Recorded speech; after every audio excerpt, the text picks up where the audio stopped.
Hi everyone, welcome to the YouTube channel. In this video, we will see how to fix audio drivers in Windows 11.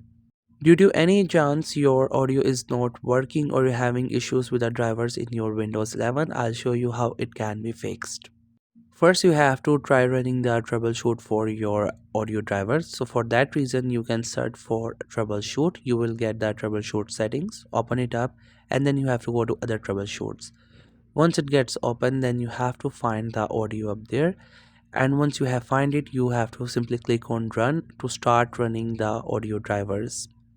It will run the troubleshoot for it, and if there's any issue that it can't fix, it will show you that issue and even tell you that this issue has been fixed.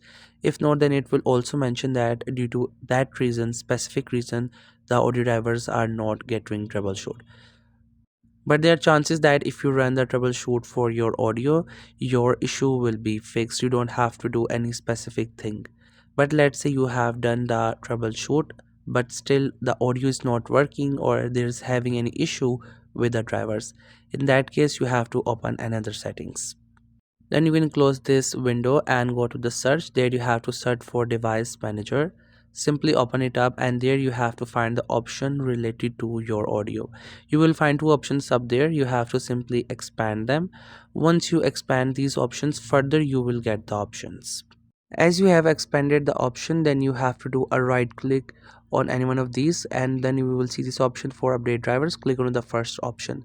Now you have to repeat this for all the drivers available, like you have to check for the updates. If there's any update available for the drivers, it will show you and will also install the update on its own. You can click on to any one of these options, and if you want to run for all these options, you have to repeat the process one by one for every option. And once you do it, then your drivers will be fixed and you would not face any issue related to audio drivers. I hope you find this video helpful and informative. Make sure to subscribe to the YouTube channel for more informative videos and updates. You can leave a like, comment. If you have any queries, feel free to ask. Thank you so much for watching the video.